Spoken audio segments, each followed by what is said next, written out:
Okay, where do I start with Fastlane? Okay, um,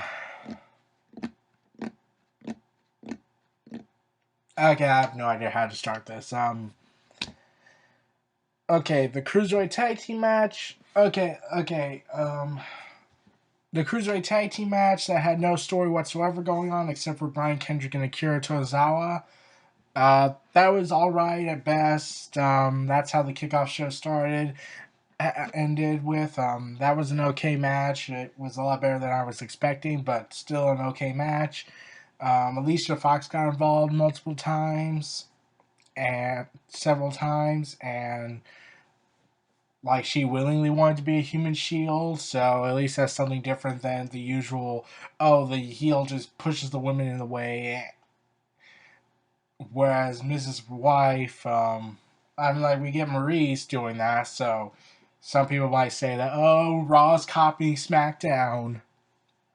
So yeah, it ends with Rich Swann and Akira Tozawa beating Brian Kendrick and Noam Dar, which I'm trying to wonder, what's the point of Noam Dar having this Alicia Fox storyline with, like Cedric Alexander's no longer after him, and it's not like he wants to get back together with Alicia Fox. And Brian Kendrick, like, there should have been just Brian Kendrick versus Akira Tozawa. Rich Swann and Noam Dar had nothing to do with this whole match.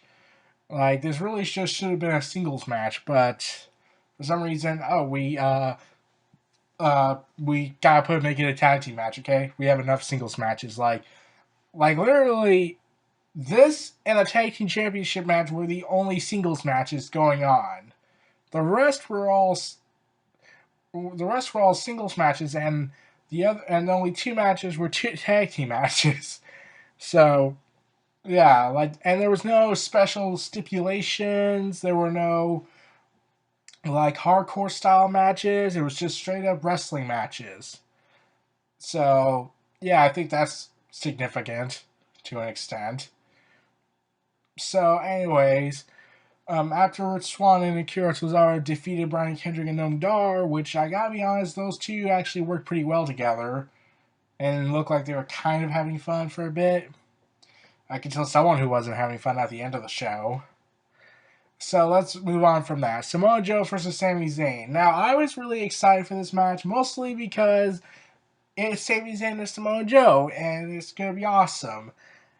The match only lasted 9 minutes and 45 seconds, and they looked like they were trying to compact it all into a 20-minute match into less than 10 minutes. But really, I knew, yeah, this match might not work out so well. Like especially when the time game came in and it was only less than 10 minutes, and I'm trying to figure out, oh god,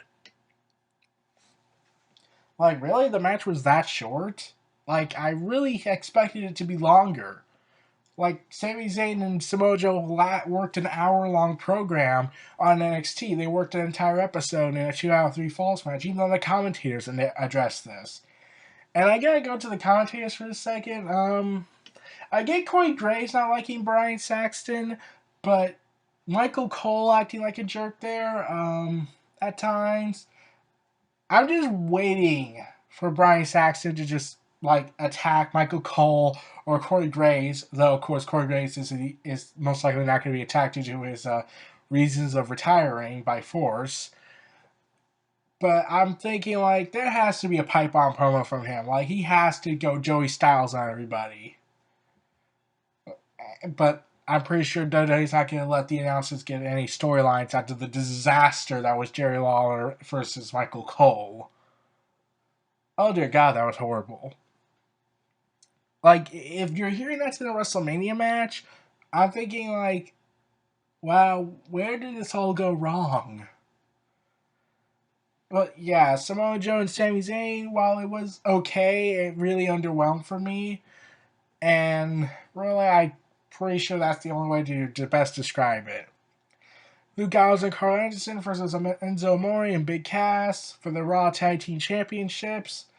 Um, like, I did mention this in the previous thoughts video regarding the build-up, But Luke Gallows and Carl Anderson, they were mostly being treated as Roman Reigns' bitches. Because they lost to him in a 2-on-1 handicap match, and not through a realistic way. And then Reigns got disqualified, but still beat them up. And powers out of the Magic Killer. So yeah, a lot of people were pissed off for that. So to see that this is still happening, even though yeah, how are you supposed to take them seriously? And Enzo Amore and Big Cass came off of one of the worst storylines I've ever seen since the Love Square angle they did with Rusev, where Enzo Amore had this feud with Rusev over the fact that he basically sexually harassed Lana. I'm not gonna let that go.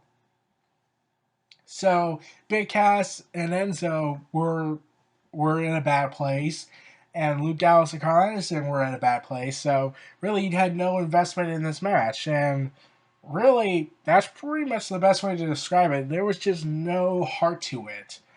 Like Big Cass, Enzo, Luke Gallows, and Anderson, I'm pretty sure they tried the best they could, but given the limited timing and also the fact that the storyline had next to nothing going on for it, it really was disappointing. Like, yeah, let's just say this. Like, for most of this pay per view, matches 1 through 6, it felt like Raw. It felt like just a standard episode of Raw. Then it starts to pick up steam with the Cruiserweight title match, but I'll get to that after I talk about the other 3 matches. But, yeah. Luke Gallows and Carl Anderson retain the tag team championships, much to Enzo and Big Cass's frustration. And I'm just waiting now.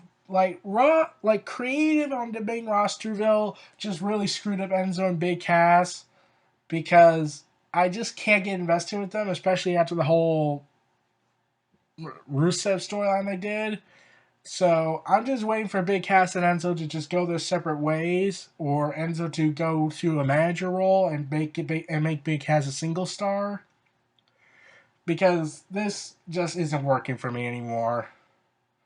Like, I know the audience will flock to defend Enzo and Big Cass, but like, when the creative team has pretty much screwed them over big time, I'm pretty certain it's just time to move on. So Sasha Banks versus Nia Jax. Now, I was surprised how the fact that Sasha Banks got the win here. I was honestly expecting Nia Jax to get the victory. Like, they would rehash the Royal Rumble match because the Royal Rumble match wasn't really all that interesting. And Nia Jax would do the same thing that got her the victory in the first place. But really, they just went with Sasha Banks winning, and well, they could have went with the other route where Nia Jax is on the level with Charlotte and Fabulous Moolah, I think, and pay-per-view undefeated streaks. To join those two, yeah, that would be really something. And and honestly, that really underwhelmed that they could have done that. But Sasha Banks and Nia Jax, yeah, I was surprised that they ended with a roll-up. I was expecting Nia Jax to get momentum in this match since she's scheduled for her big WrestleMania debut in the rumored Fatal 4-Way match between her, Sasha Banks, Bayley, and Charlotte for the Women's Championship of Raw. Like, I was expecting that to happen, but they never did it. But Nia Jax didn't win the match, so I thought for sure they would build momentum up for her. But, yeah, a lot of questions are going to be answered, like, so is Nia Jax's momentum a little stalled for a bit? Like, I hope they build her back up, but really, yeah.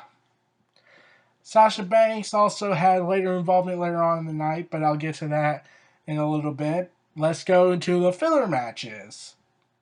Oh, wait. The whole show, the half of the show felt like filler. So, Big Show.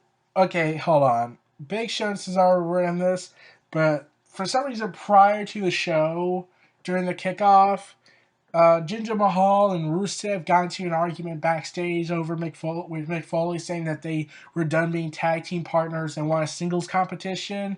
And I'm thinking, like, there was no foundation there. Where did this even come from? I mean, like, I'm trying to wonder, where did this come from? Like, there was no foundation here. So, what happened? No, I want to know what happened. Is it because they lost too many matches? Like, I'm trying to figure out what the story's here. Are they building up Jinder Mahal versus Rusev? Because that's going to be a boring storyline. Like, Jinder Mahal hasn't done anything big and noteworthy. He's just there to be there. And Rusev has been mostly doing all the big work. So, really, it was surprising that this happened. Like, Jinder Mahal could have done a little bit better with Rusev in the tag team division. Probably could have helped out his career a bit, but no, we gotta scrap that. That would have been too. We could have actually made a mid card guy out of Jinder Mahal, but we're gonna keep him back as a jobber. So yeah. So afterwards, after they make their entrances, I was expecting them to have a match against each other, but they didn't. They brawled for a bit, and then all of a sudden, Jinder Mahal goes first because he managed to knock out Rusev. And I'm trying to wonder, like, oh God, Rusev, what has happened to you? Like, like after John Cena beat him at WrestleMania, it's just not the same anymore. And then it looked like he was finally getting back on track. Then they had to bury him to Roman Reigns.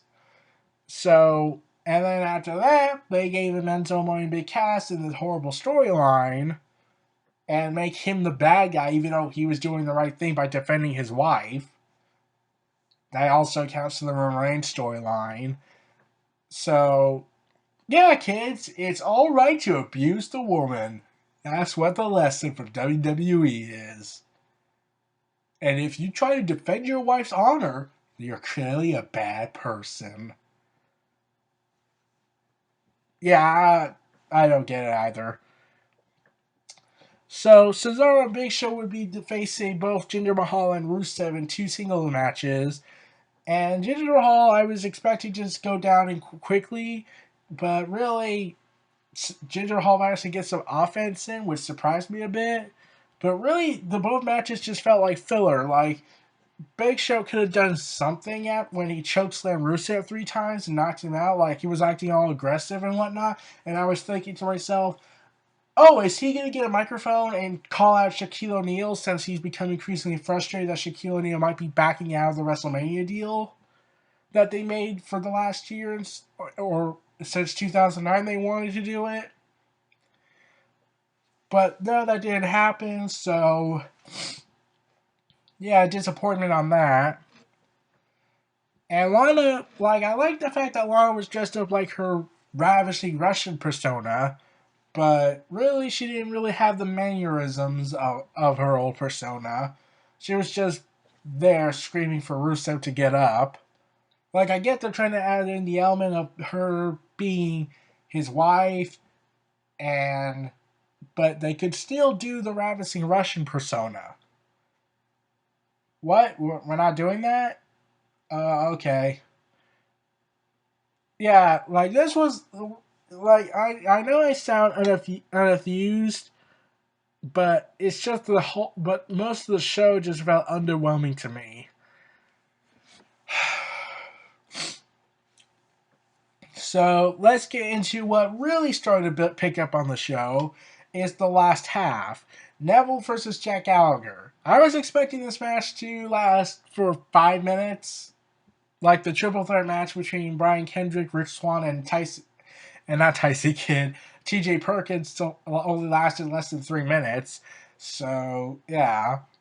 But since Neville's coming to the scene after his heel turn, they've been giving the Cruiserweights a little bit more time on 205 Live and pay-per-view a bit, but that's probably because it's Neville and they want to milk it as much as they can for Neville. And he faced Jack Gallagher, who was entertaining in this match. But since the first half was really underwhelming for me, I was not as enthused as I could have been. But this match was really great. I was hearing a "This is awesome" chant, like a cruiserweight match getting a "This is awesome" chant on a mainstream show that's not 205 Live. My God, what kind of world am I living in?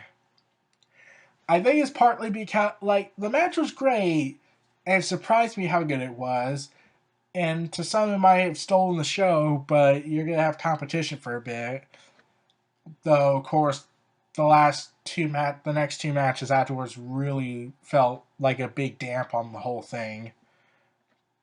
So yeah, you could say Neville and Jack Gallagher stole the show, and they go ahead and like I keep worrying every time Jack Gallagher keeps headbutting him. Like I keep worrying because I've seen Dolph Ziggler do it, and he was bleeding profusely. And then don't get me started on the Voldemort of wrestling. So yeah, I was really nervous every time when he headbutted. I kind of cringed a bit. Like I get that's his part of his moveset, but like yeah, it's just off for me. And Neville and Gallagher pull out all the stops. And I also thought for a second this match would turn into a comedic route every time when he did his turnbuckle maneuver. Since he did it twice and Neville just got frustrated and fell for the second one. So fool me once, shame on you. Fool me twice, shame on me. Mentality was going on there. But Neville and Gallagher really put on a good match, and probably best match of the show, in my opinion. Like, don't get me wrong about Roman Reigns and Braun Strowman and Bayley and Charlotte Flair. I'll get to them in a minute, but there's a reason why I think the Cruiserweights kind of stole the show here. So, Neville brings back the Red Arrow, which we haven't seen in months, and I get why they no longer used it, because it was so popular with fans, and they're trying to make Neville a heel, but luckily they used it right, whereas they banned the curb stomp because concussion lawsuits, even though the curb stomp has nothing to do with it so far. And also because the swing incident where WWE banned the swing for a while because it's popular and we want Cesaro to be a bad guy even though everyone loves him. Yeah. Oh, and speaking of Cesaro, he is still considered boring by Vince McMahon. Grab your pitchforks and torches, everybody, and go to Connecticut.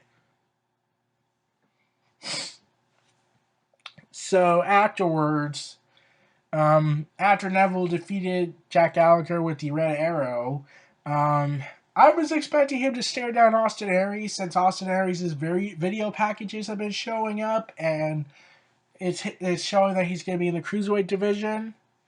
But I was expecting him to stare down Austin Aries and then walk off. But no, that didn't happen and I knew this match was going to end with Neville winning because it was already reported that Neville is going to fight Austin Aries at WrestleMania. So I was expecting them to start building that up. So like that was kind of anticlimactic on that. Like Neville just walks off and Jack Gallagher just mopes in the corner, looking like the defeated warrior that he was because he did go out like a beast. Like he had Neville just use the popular move that he rarely uses now because of his heel turn. That should say something. Desperate times call for desperate measures. Now let's get to Roman Reigns versus Braun Strowman. Now this match was a lot better than I expected. Like, it was destructive, it was brutal, like Braun Strowman countered every single move in Reigns' moveset through sheer power alone. And yes, Roman Reigns has a moveset. Don't go with the whole Superman punch and spear. But, Braun went ahead and was ultimately defeated by Roman Reigns with a second spear. And I'm like, my mouth was wide open and I was surprised because I was expecting Braun to win through one reason. The Undertaker gets involved. And it looked like they were going to do that, but then they did it at the last minute, like fail.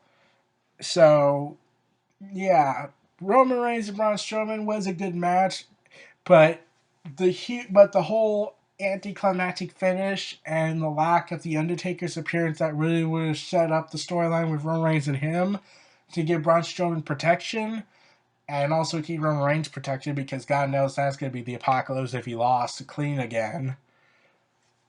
unless he gets suspended. Um, really put a huge stamp on the match. And really, that was what made the match really damped, because you were expecting this, and everything pointed to this, and yet Roman Reigns has to be made look strong, which only builds up the resentment that fans have for him, and causing huge dissatisfaction. Because now it looks like Roman Reigns was poised to beat Braun Strowman now, and most likely going to beat The Undertaker. That's going to cause huge dissatisfaction. So where does Braun go afterwards? That's the curious part. Like, his momentum has been frozen now. Like, he's been built up as this monster who has not been pinned or submitted, but he has lost matches, I must add. But now his momentum is frozen since they just built him up just to be beaten by Roman Reigns, instead of, like, someone else. But no, we gotta give him to Roman Reigns. And now it looks like Undertaker's going to get involved on Monday night, since it was reported that he's going to show up on Monday Night Raw now, but not show up at Fastlane, which was disappointing. So, yeah. And also, the other highlight, other than Braun Strowman power slamming Roman Reigns through a table, was Braun Strowman trying to fly and failing miserably. Like, there was no botch, it's just that he missed because Roman Reigns rolled over. But it would have been interesting if Braun Strowman did make the landing. So, yeah, Roman Reigns and Braun Strowman's match would have been great if The Undertaker had interfered like everyone had assumed, but the ending and the anticlimactic feel they had really dampened on everything. So now let's get to another match that was heavily damped by its ending. Bayley versus Charlotte Flair. This match was good. Like, it wasn't as good as their Raw match with the women's title on the line to me, but that could be because how everything ended. So Bayley and Charlotte Flair were like, I know I'm running through this really quickly than usual. It's just that part of me just did not feel invested as much.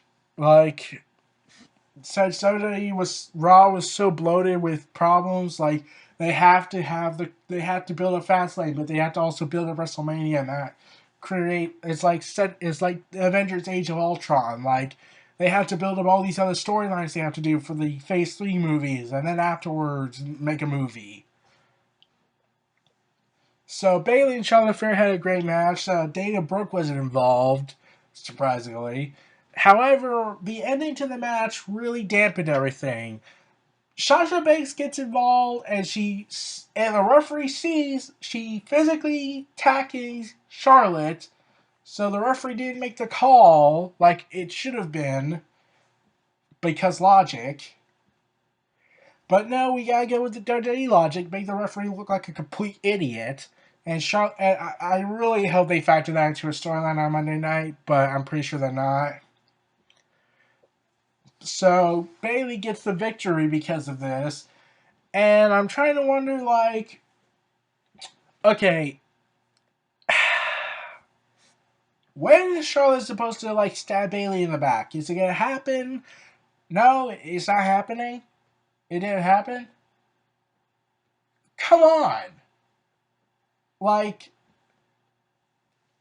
Roman Reigns and Braun Strowman had an anticlimactic ending. Bayley and Charlotte Flair, anticlimactic ending.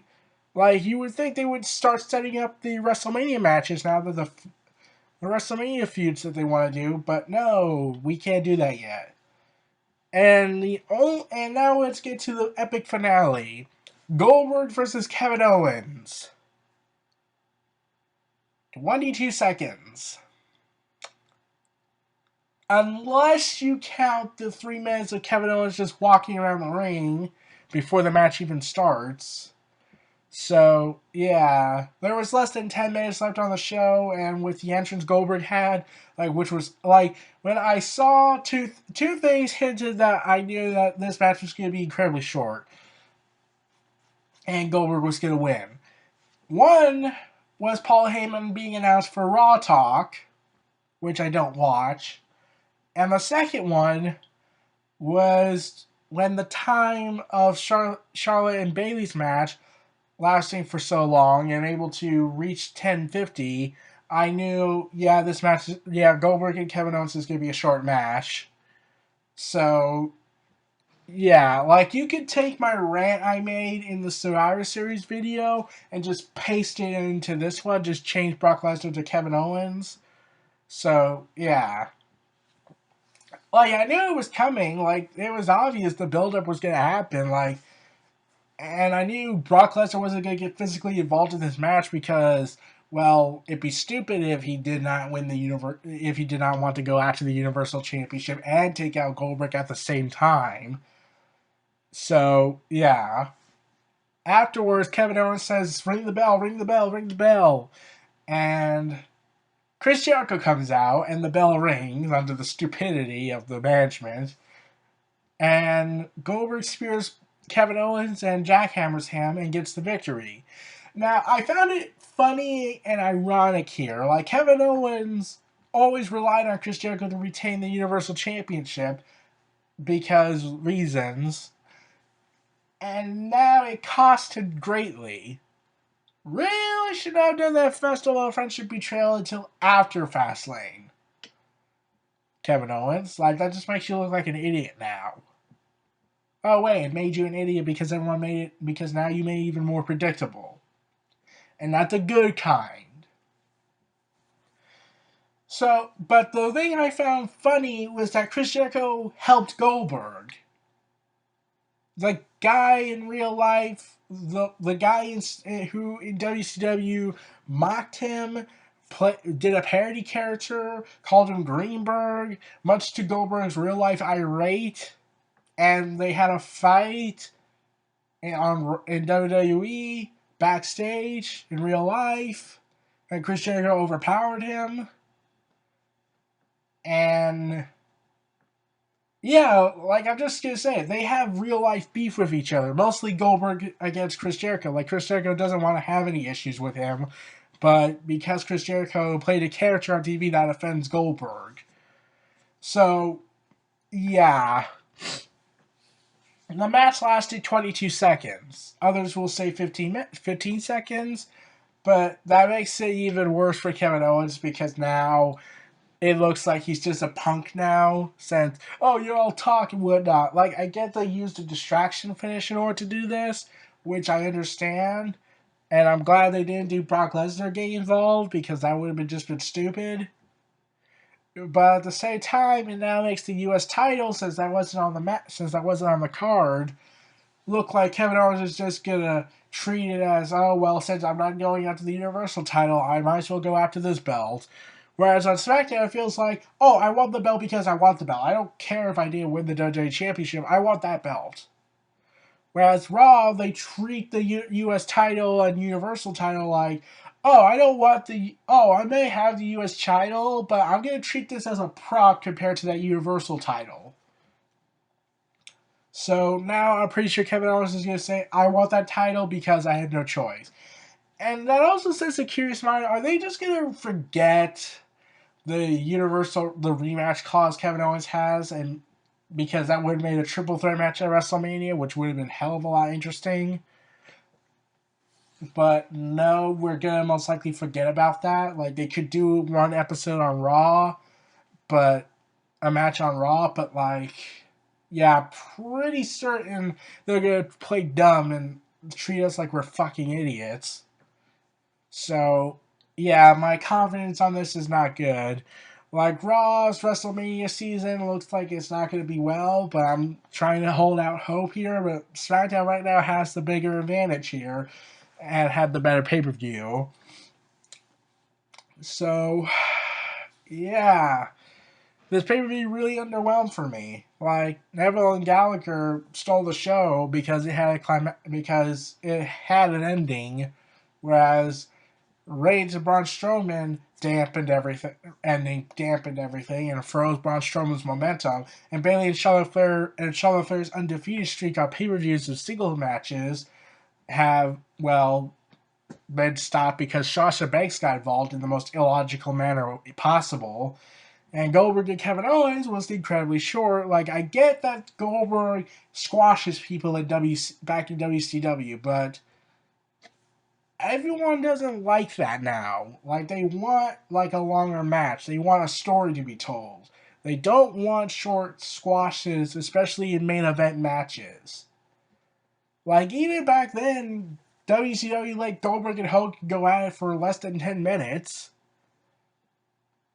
I think about 6 or 7 minutes at best. So, yeah, this happened.